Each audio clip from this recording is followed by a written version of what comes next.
We're back, baby. It's the Horns Up, a Talking Texas podcast. Fisher, DJ, Nikki, Snacks, Kreider. Special guest today, Anthony Armstrong, also a fellow Believe host, does Believe in Commanders, and former NFL player, and went to West Texas A&M, not the rivaled Texas A&M Aggies. So he is more than welcome to come in. And it's a very Anthony. You hit me up and you're covering also Texas high school football and in another show, and you wanted to talk football. And I told you before we started, I'm ready to go to school because we cover recruiting here. We cover Texas Longhorns here. Nick played high school football in Texas, the highest of levels. But we're here to go to class with you today. And you said it like a religion, man. Since you played and what you're seeing now, what are some of the biggest changes you've seen? The play calls have changed the most. I think when you look at just the way the game is played now, getting the ball to receivers quicker. I mean, you already see in the NFL there's a huge discrepancy behind the value of a running back. But man, in high school, back in my day, you had to run the ball, try to set up the pass, and now it's pass, pass, pass, and then you might run the ball here or there if you catch them off guard. So play calls are big. The 7-on-7 space is ridiculous just to see that what that has grown into. Before, back in my day, it was you play 7-on-7 with your high school team and y'all travel around and play in tournaments and like, oh, hey, we're playing against Flower Mound or South Lake, and that was their team. Now it's just a whole other group of athletes that have all jumped together on one roster to go play 7-on-7 ball. So it's just that part of it is just so different, man. These players are so skilled now. Those two things, play calling and the skill level of the athletes, because they're getting some top-notch training right now at 16, 17 years old. Yeah, I agree with that. I mean, I kind of remember growing up, 7-on-7 was such a huge thing. And I think that my age group was kind of the group that when it really started to really start blowing up. Cause like you were saying, like I remember the guys that are older than us, they would have 7-on-7 tournaments here and there. I remember our high school played against Andrew Luck down at Stratford. And that was like the big news. But then we would have our tournaments down in College Station. And like you just saw these crazy athletes that were just, constantly going out with all the like nice uniforms and everything like that. And it was more of like a social media trend too. So yeah, I mean, I agree with you. I mean, I remember like watching tapes of like, other colleges other high schools and other players. And there was a lot of run happy offenses. And I really think that, within the last, 15 to 20 years, the play calling of just pass has just been outrageous. I mean, every school that you see nowadays just airs it out. And literally they have like throwing and receiver camps nowadays, like left and right, air it out. And, Elite 11 and all these camps that just like put such a precedent on throwing the ball. Yeah. You don't see that running. You don't, which is it's unfortunate. I mean, shoot, you started out playing running back. That used to be the position that you put the best athletes. Get them the ball in their hands as fast as possible. They'll go run around the corner and they'll go score. Now you just put these guys out at receiver spots. Obviously, I made it to receiver. That's just because I didn't get much bigger. Everybody else got big, and I stayed skinny and fast. So I stayed outside. But, I mean, if you look at the way the league is now, receivers are a place to be. If you can't throw that thing, go be a top receiver and you can make yourself a lot of money. So, I mean, I understand, it's nice out there. The weather's nice outside. The rules are being changed to where you can't hit anybody that much. And frankly, a lot of DBs can't play press. I feel like if there was some press that was being played, that may change up some of that receiver play, but there's not a lot of press going on. From your perspective, maybe some of the top players you're seeing now in 7-on-7s and obviously in normal 11-on-11s, who are some of the top guys you've seen this year, last year, heading into this year, and then maybe some guys you've seen over the past couple years? Man, I tell you, there's a lot of talent, and frankly, there's so much talent. It's like it's hard to keep up with it, even though you really should. But I've been focusing on where the talent has come from. It seems like there's always swings, right? Like the past few years, it was Houston. A few years ago, now it's Dallas, right? I mean, UT signed some cats from DeSoto and Duncanville, and the top players are coming out of this area now. So those are the names that you see. You just got the kid Livingstone out of Lovejoy, so there's some more players up north.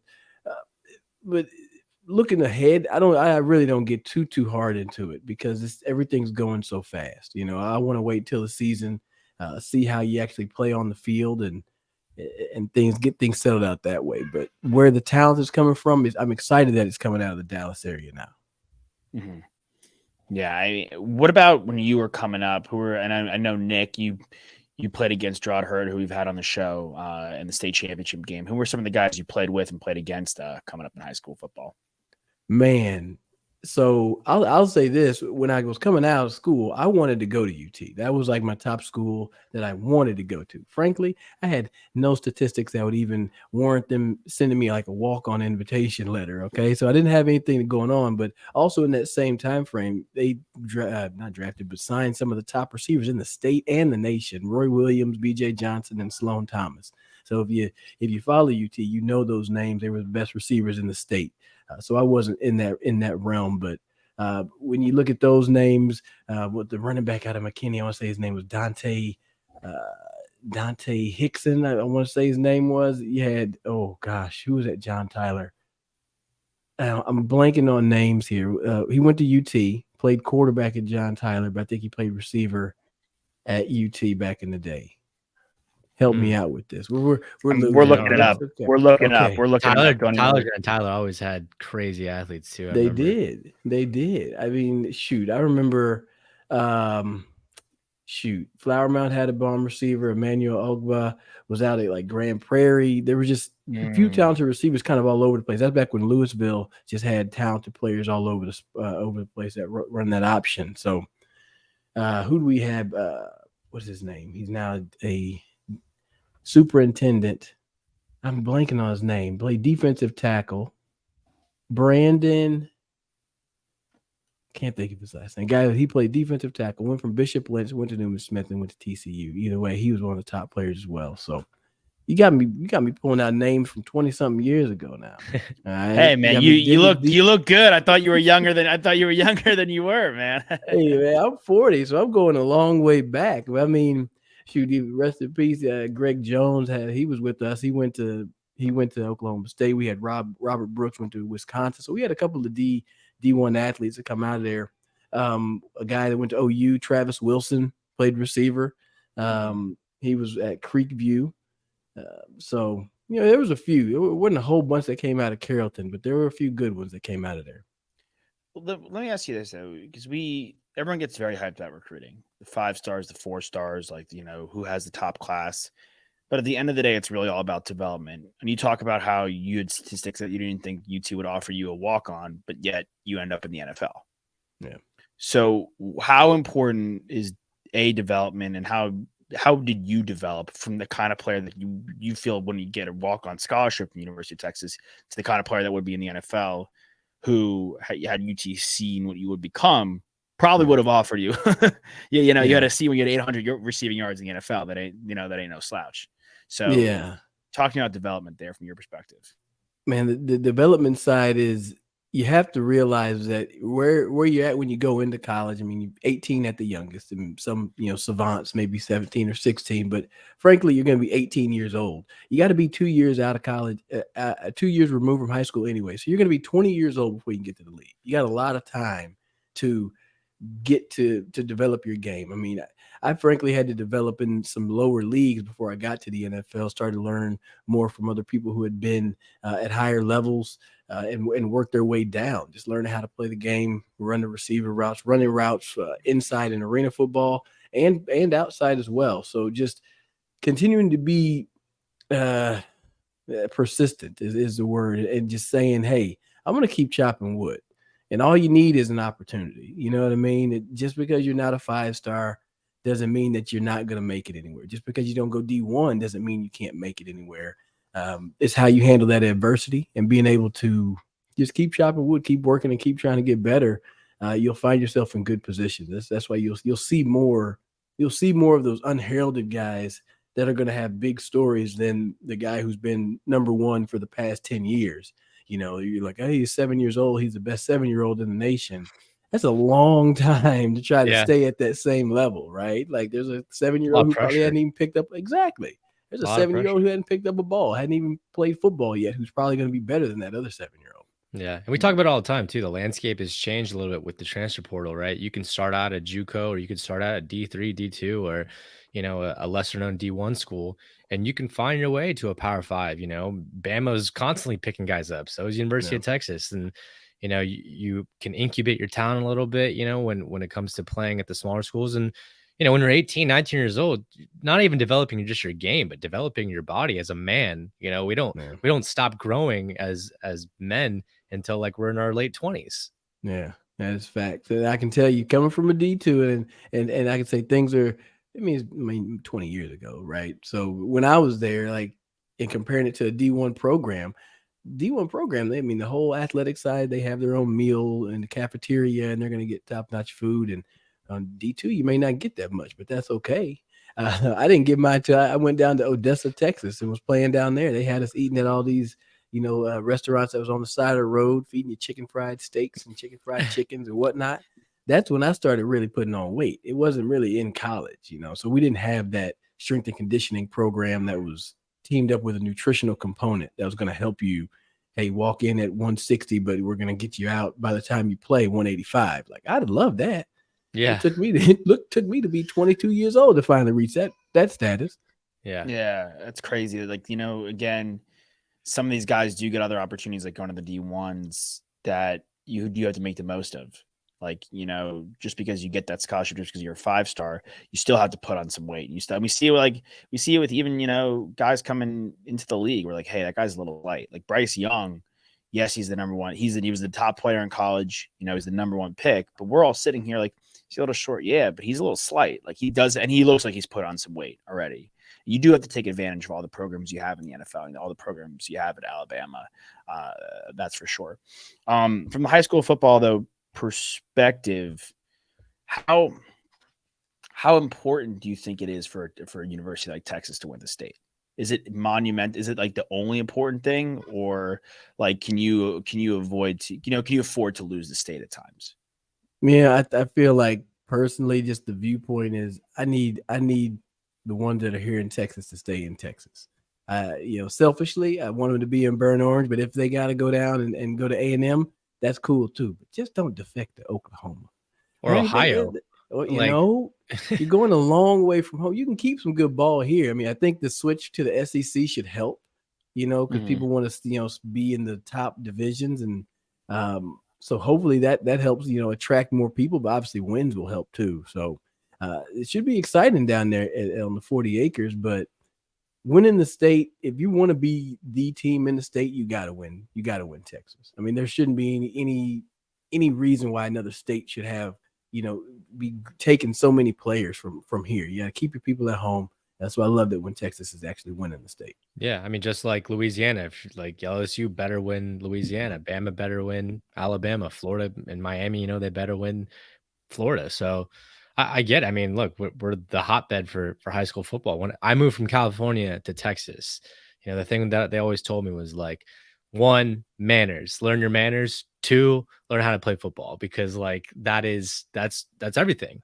And I moved to a town in Georgetown, Texas, outside of Austin, that it's literally one of those towns that close up shop when the big high school games are being played. If they're in the playoffs or if we're in the state championship, the entire town makes the trip down to Dallas to Jerry World and supports their Georgetown Eagles. Now there's 2 high schools. You got Eastview now as well, but regardless, I mean, yeah, I always hate when we lose recruits in our own backyard. If they go to Lake Travis, they go to Westlake, and they end up going to Ohio State, or they end up going to Clemson, or they end up going to Georgia or whatever. And I understand, like, okay, Clemson, they've won their natties. So is Bama. So is Georgia. But definitely not OU. I mean, that's like, like, why do you want to go all the way to Oklahoma? Like, why don't you just stay in Austin? Ain't nothing in Norman. Nothing but trouble. Yeah, man. I mean, shoot, stay here in Texas, rebuild something, get back to the top. That's where Texas is supposed to be. College football is better when Texas is good. Like, I agree. When they're in the mix and like actually making some noise, I think it's better. Yankees, Cowboys, Knicks, like when you're from the top, whether you like them or not, you need them to be good. It draws the eyes. How good do you think Texas could be though? Like, do you think they're a playoff team this year? They need to be. They need to be. I think you can expect to have some growth from Quinn Ewers at quarterback. I love Xavier Worthy. That dude there is just a straight ball player. Put the ball in the end zone. And He then needs to gain some weight though. he does, but I mean, right now, just keep running fast, man. Keep running fast and scoring touchdowns. You'll get weight put on you down the line, but I think they could be a playoff team. They're going to need to before they can start trying to get Sarkisian out of there. But the talent's there. Now you just need the results to match. Yeah. Well, what do you mean by get him out of there? They're gonna try to change head coaches if he's not winning. So there's always some drama surrounded by that position because the standards are so high. The standards are so high in UT as it should be. You should expect national titles, conference championships. And then with making a move to the SEC, Lord knows you don't want to be at the bottom of either one of those divisions looking up at the Georgias and the Bamas, and you're trying to compete. You just made this big move. Let OU handle being at the bottom of the divisions. You need Texas to raise to prominence. You know what I mean?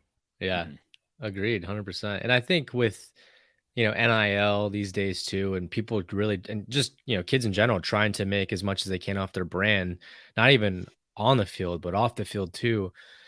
Austin is a place that right now is flourishing, and it's a hotbed for people to move there after their careers. There's so many retired players that live in Austin now that start training programs there. There's a lot of companies that are starting there with their headquarters. Like, it's a smart business and branding decision for a young man to move to Austin, rather than Norman, to kind of either prolong their sports career, but at the same time also get some other experience out there and, be the face of a company and get some money behind you and, kind of get some culture.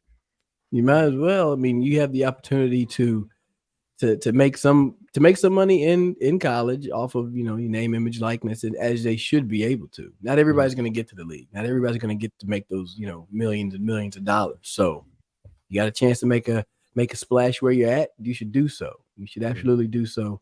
And you're right. 6th Street and Rainy Street and all those is a lot better than whatever's in Norman. Yeah, 1-2 bars there ain't even close. Let me ask you a couple of NFL questions though. Sure. Who may be the most underrated guy you played with? Man, there's a DB. This is the first name jumped in my head. DB, he's a DB coach now for the Saints. One of the DB coaches, Sterling Moore, kid that was out of SMU, and he's played on quite a few teams, but he's always been one who's had this ability to match up with the other team's best player and perform, but like not really get much love for it. Like, I remember who was he going to? Timeless. I mean, Julio Jones, who'll go up against him. Doesn't matter. He'll go in there, play well. He has great technique. He's fast enough to stay with you, strong enough to kind of control a bigger receiver, smart enough because he studies the game. But he just never got the opportunity to go and be the guy. Mm-hmm. He was always like, on a roster though. So he was very, very productive, but just never got a chance to be the guy. So I feel like Sterling Moore is a name that is probably underrated. He's working on his golf game now, so that's improving. It's exciting to see him swing. I get jealous to see him get out there and play golf. But yeah, give my vote to Sterling. Nice, love that. What about best guy you played against? Maybe a DB. Ooh, best guy I've played against. Man, I talk about D'Angelo Hall a lot when this type of question comes up. It's simply because the way that he plays is a lot off of feel, and he's another one of those guys that's a playmaker in a sense that if you throw the ball anywhere within his reach, probably gonna be a pick. Like if you mess up on your route a little bit, he's gonna pick it off. I mean, you saw the four interception game against Jay Cutler and the Bears. Like, that's crazy. I mean, one, you keep throwing it over there. Like, that's Jay Cutler's like, I'm going to throw it anyways. But to get 4 interceptions, that's insane. So D Hall was just so talented because you really had to be on top of your game. Some people you can miss a little bit and still get open, but D Hall will make you pay. I mean, there's a lot of DBs in the league that don't even have 4 career interceptions, let alone one. It's pretty phenomenal. Crazy. In terms of the recruits though that are out there right now, there's still a lot of big fish. Texas has definitely been bringing in a lot of guys, over the past couple of months. Seems like almost every weekend we bring in a new 4, upper maybe 5-star guy. There's a couple of big fish though out there still. What are you seeing out of Colin Simmons? That's the guy that I think we all have our eye on. Colin Simmons. Let me see here. Out of Duncanville. Okay, see, one coming out of Duncanville. That's big because you're going to get a player in the state, talented linebacker, big guy here. I'm looking up here, making sure I get him. Look at this guy. I was just looking. Okay, see, they had him too small on the first search. 6'3", 225. He's going to be menacing. 5-star guy, talented. I mean, when you've got the other talented schools like Alabama, Miami, and whatnot, you know he can play. And being able to get in here, I got one kid showing up. I'm not gonna put him on the show. Got one. I'm not gonna put him on here. He's got a different school shirt on. It's my wife's alma mater. No, Simmons. Where'd she go? Where'd she go? Maryland. She went to the University of Maryland. She always they beat us a couple times. I know. I was at a game, the game at FedEx Field. I was highly upset. I was like, y'all can't keep playing down to your talent. You got to play up. I think that's what the biggest issue for Texas was for me. Big time. Yeah, sorry, I got these kids yelling in the back. No, all good, all good. Yeah, I mean, I think a guy like him though, like we saw it last year with Arch Manning, and recruiting Anthony Hill, and I think that if we get a guy like Colin Simmons to kind of come into the fold, he's going to be a domino effect, and he's going to bring in other guys that he's played with in these All-American games that he's had in his locker rooms before. I mean, Duncanville is obviously a hotbed for talent, but I really think that they have a real opportunity to bring in a guy who can do some recruiting damage for them and also do some damage on the field. Oh yeah, I couldn't agree more. You have him, and then you have, I mean, there's so many guys in the state. Like if he comes, like you're saying, Nick, we could get a guy. I think if he's in, Kobe Black from Waco, Texas is in. For sure. The cornerback. And then we have, Micah Hudson and Justin Williams is another guy. I mean, look, I'm on ESPN right now. I know the popular site is 24/7. I just have ESPN pulled up.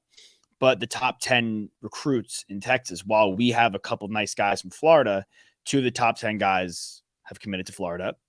Mm-hmm. Another one to OU, Clemson, and then Georgia. Like we don't really break the list, till deep down there. But if we get Terry Bussey out of Timpson, athlete, I think we're favored for him. Kobe Black, Hudson, and Colin Simmons. All of a sudden, we go from not being one of the top teams recruiting in Texas to the top team, like we're all discussing, right back where we should be. Anthony, if you're Texas and you're talking to the top guys in the state, what are you saying? Like, what are you telling them? What's your pitch? Trying not to get them to go to Bama, to go to Georgia, to go to LSU. The number one thing I'm probably putting together is a highlight reel of Vince Young run across the end zone against USC. Yeah. Cedric Benson's, the Ricky Williams. Just give me all of those big highlights and moments and just say, hey, we need you here to rebuild something. Those kids are probably too young to remember those things, but their parents know. Those parents be like, yeah, I remember VY. He was something, So being able to make that connection will be big. Let them kids know they're going to be a part of history. And if they have a chance to get on the field a little bit sooner, that'll be good too. It's helpful to be able to look back and show, hey, you got Bijan Robinson, you got some draft picks that are getting to the league as well, because I know kids care about that. But being able to show them that there's some history behind it, but where they're coming into. It's not just a nice photo shoot that they're having, but actually a chance to really make something great like it used to be. That's what I do. That would get me, frankly. If my son was old enough to go to college and UT put that up there, I'd be like, you got to sign right now. just go ahead and do it. Yeah, I mean, of course, the education speaks for itself too, and it's a great city. But I'm right there with you. I mean, to be a part of a legacy, to be a part of putting it back on the map. Being part of history, I think that's something that's super important. And we see it all the time in like other sports professionally when big free agents go to like, storied NBA franchise or a Major League Baseball franchise, they're signing and they say, I want to bring a championship back to the city of Philadelphia, or I want to bring, Knicks basketball back, or I want to bring a championship back to the Lakers. Like it's the same thing with Texas. You want to be part of that revolution that got Texas back to where it should be. Mm-hmm. Absolutely. Yeah. Well, I'm jacked up. Something special. I'm a little jacked up now. A couple more for you, AA. Top 5 college football players of all time. In your opinion. Oh, okay. I'm going in no particular order. But and mind you, these are going to be some from back in my day. But one guy who was absolutely crazy, won the Heisman and didn't even go to the NFL with it. Charlie Ward, he was crazy. Quarterback out of Florida State. Yeah, played in the NBA. Played in the NBA. Won the Knicks. Heisman. Yeah, played for the Knicks, right? Played for the Believe Knicks. host too. Host the He Believe was show. special. He was special. He's on the Believe show. Yeah, he did Shut an up. he did an ACC network show for a little bit. Nice. Yeah, I'll be over here. I'd probably be over there like fanboying out a little bit, frankly. I'd be like, oh man, Charlie Ward. That's how I was when I was playing. He's a special athlete. Yeah, he is. Who else? I gotta obviously say Vince Young. I think he was talented, very dynamic at that quarterback position. You can't forget number 5 out there at USC. Yeah, he's different. Reggie Bush. He posted a highlight the other day, and you just look at it like, hey, this dude is magical. Like you remember on the NCAA, it was like 0405. Yeah, the cover. Unstoppable. When 5 was lit up, you could do whatever you wanted to. Human jukebox. Another guy that was pretty good. This name comes to mind was Noel Devine. You remember him out of yes. West Virginia? Yes. Yeah, went to West Virginia. He was a special athlete as well. Wow. It's one I wasn't expecting, but yeah, for sure. Give us one more. I'll give you my favorite college receiver of all time was Peter Warwick. That dude was the originator of cutting back and reversing field. And I could tell you it almost hurt my heart when he ran his 40 and it wasn't like a 4.2. Yeah, when he was like a 4.5 guy, I was like, Warwick's only a 4.5, but he was special down there, obviously at Florida State. That was one of my other favorite schools growing up. So I feel like Ja'Cory Warwick, he was a Texas wide receiver for a little bit, might be related to him because we used to call him Petey in the locker room. Maybe. He's, you know what though, I do want to say something about Peter Warwick before we get to the next couple. He's one guy that is I feel like has been brought up a lot. I could be wrong, Nick, but I feel like he's been brought up a few times, like on our various shows or various clips we've done on social media and all that. Peter Warwick is a guy it's brought up a lot, and I feel like he didn't have the NFL career that people thought he would have, being a top 5 pick. But it goes to show you how dominant and underrated he was, or has become in college football. Mm-hmm. Yeah, I mean, you just look at the highlights. It may be on YouTube, but the dude was special, really special. Last 2 for you: top 5 players ever from Texas. Top 5 ever from Texas. No particular order. Wait, from UT or from the state of Texas, Josh? I'm going UT. I'll go UT.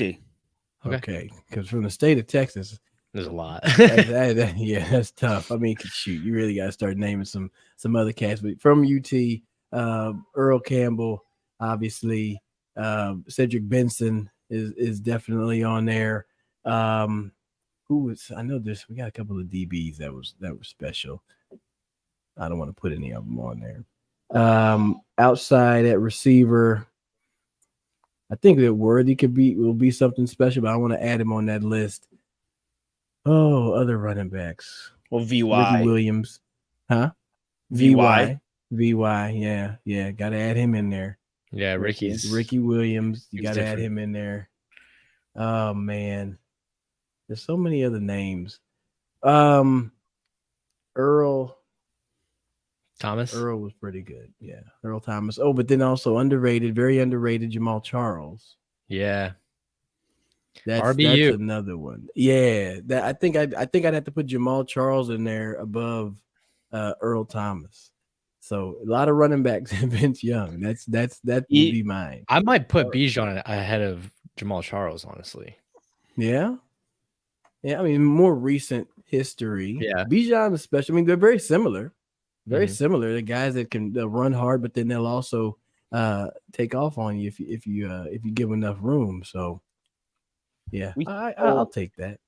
We mentioned Bijan, Jamal Charles. We didn't mention Priest Holmes though. We didn't mention Deonta Foreman, who Deonta Foreman has the most disrespected season in the history of Texas. Yeah. Bro went our team stunk. He went absolutely and was about to break. It's my biggest gripe of ever in Texas football history. He's about to break Ricky's record, and they bring in Tyrone Stoops for the 18-wheeler package, and he doesn't break the record. That's like a call from up. That's a call from upstairs, being like, "This can't happen." Yeah, that's. I mean, yeah.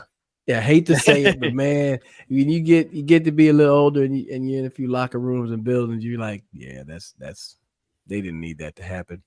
They already knew. Like, not in this season. They don't waste it there. Last one for you, man. We ask everybody this: can you playing, watching anything your whole entire life? What is your favorite sports memory ever? Oh man. I needed to be prefaced on this one because that's a lot of digging. My own personal one, first touchdown catch against Green Bay and the one in Seattle. Those are both pretty good just because the stadiums were rocking after it happened. But once again, beating the drum on VY when he broke out of the pocket against USC and then ran into the end zone. That was a good moment. I was hyped for that one because we at West Texas we had a few folks from Cali that had flown in and transferred, so it was a Texas versus Cali type night. Like it was like, man, we betting with Texas, and they like, man, we going with USC. And when VY took it across the end zone, the whole state of Texas was a winner that night. So those are my three. My two touchdowns and VY's touchdown. Love that. Beautiful, man. Beautiful, man. Hopefully the Quinn Ewers and those boys make a new memory for us this season. But those are some great ones. We'll go check those highlights of you catching those TDs out on YouTube. Anthony Armstrong, check him out on Twitter. Check out his shows. Believe in Commanders is rocking. Going to be another great season for you and Brian. Congratulations on all the stuff you guys have done there. And thank you for joining us. Nick, hook 'em horns, baby. Hook 'em.